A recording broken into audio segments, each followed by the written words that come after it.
안녕하세요 여러분, 딩머뉴입니다. 이전에 제가 강철 멘탈 취준생 되는 방법을 올렸는데요. 많은 분들이 공감해 주셔서 감사했습니다. 오늘은 이에 대해서 좀 더 자세히 얘기해 보려고 해요.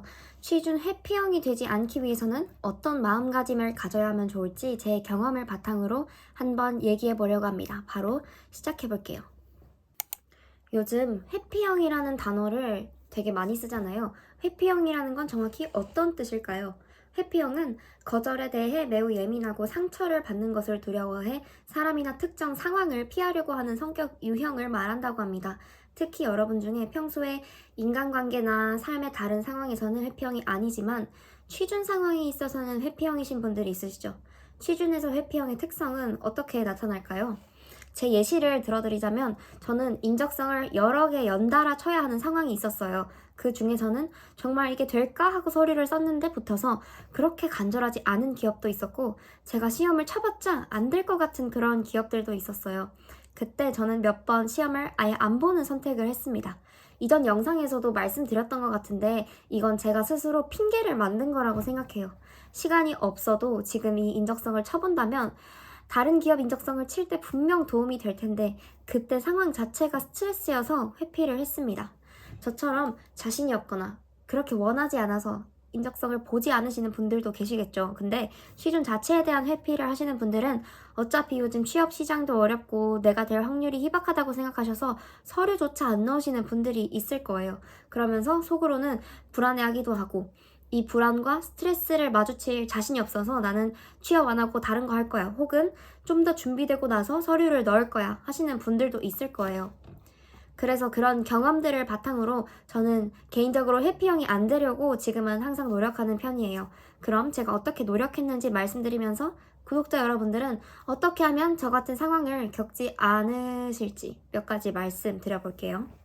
저는 제일 중요한 건 불확실한 상황이나 내가 자신이 없는 상황에서도 틀리더라도 떨어지더라도 일단 그 문제에 대해서 고민을 시작하는 게 중요하다고 생각해요.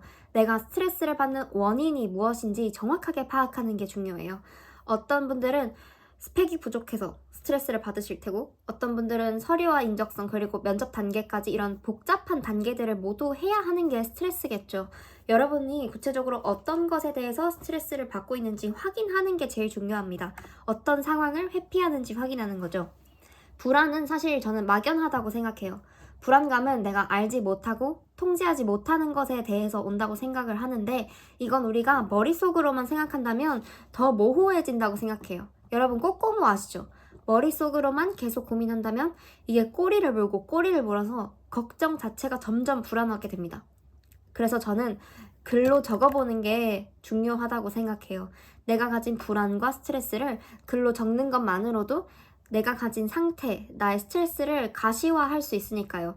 물론 그런 불안과 고민들이 부끄럽다고 생각할 수도 있겠지만 저는 개인적으로 그렇게 생각하지 않아요. 내가 가진 불안과 걱정들을 스스로 정의 내리고 확립하는 건 대단한 거라고 생각합니다.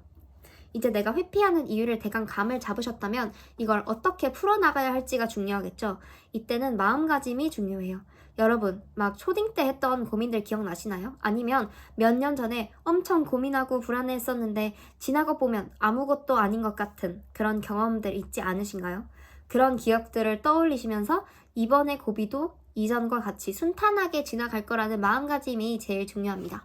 나는 이전에도 잘 극복을 했으니 이번에도 지혜롭고 나답게 잘 극복할 거라는 마음가짐이요. 스스로에 대한 자신감을 가지고 너무 나의 스트레스를 극대화하지 않도록 합니다. 그 다음은 이건 취준 자체를 회피하시는 분들을 위한 얘기인데요. 너무 문제를 심각하게 생각하지 마세요. 사회적으로 봤을 때 입시, 취업, 결혼, 이게 뭔가 대한민국 사회에서의 보편적인 흐름이죠. 근데 요즘 보세요. 10년 전만 해도 어떤 직업들도 생기고 삶의 방식이 정말 다양해졌잖아요. 전 취업 자체를 회피하시는 분들은 취업을 너무나도 중요하고 이 관문에 실패한다면 인생 자체에 대한 실패라고 생각을 하셔서 그런 분들이 많을 거라고 생각해요. 물론 취업도 중요하고 사회생활을 시작하는 것이 중요한 부분이긴 하지만 이것을 늦게 시작한다고 해서 혹은 남들보다 조금 늦는다고 해서 절대 인생 자체가 실패한 게 아니거든요. 제가 영상마다 말씀드리는 건데 여러분이 한 모든 경험들은 지금 여러분의 자양분이 된 시간들이에요. 취업에 실패하면 인생에서 실패하는 것으로 절대 받아들이지 마시고, 실패를 한다고 해도 취업이 하고 싶으시다면 일단 서류부터 쓰기 시작하는 건 어떠세요? 고민만 파악하고 행동으로 해결하려는 노력을 하지 않는다면 그건 점점 더 스스로를 힘들게 하는 일이라고 생각합니다. 마지막으로는 일단 부딪혀 보는 거예요. 스스로 핑계를 만들지 말고 일단 해봅시다. 취준을 회피하시는 분들은 본인이 어떤 기업에 가고 싶은지, 어떤 직무에 쓸지부터 고민해 봅시다. 서류부터 막막하신 분들은 제 영상을 참고하셔서 일단 쓰는 것부터 해보고요. 면접이 너무 긴장되시는 분들은 저랑 같이 면접 준비하면서 일단 면접장에 가보는 연습부터 해봐요. 저는 인적성이던 면접이던 취준의 단계들은 경험을 많이 해보고 연습을 해볼수록 잘할 수 있다고 생각을 해요. 그래서 부딪혀보고 나에게 주어진 기회에 최선을 다해보고 나중에 돌이켜봤을 때 이 시간에 대한 후회가 최대한 남지 않도록 노력해보도록 합시다. 자, 여러분, 오늘은 이렇게 어떻게 하면 취준 회피형을 고칠 수 있을지에 대해서 같이 얘기해봤는데요. 영상이 도움되셨으면 좋겠습니다. 취준은 정말 불확실성의 연속이고 긴 터널을 지나가는 거라고 생각해요. 처음 긴 터널에 진입했을 땐 깜깜하고 빛이 보이지 않아서 내가 어디까지 왔는지 잘 모르지만 계속해서 정진하다 보면 언젠가는 빛을 보는 과정이라고 생각해요. 회피형이 꼭 나쁜 것만은 아니지만 본인이 회피형인 것을 알고 이에 대해서 괴로워하시는 분들에게 오늘 영상이 도움이 되셨으면 좋겠습니다. 구독과 좋아요 부탁드리고 오늘도 좋은 하루 보내세요. 감사합니다.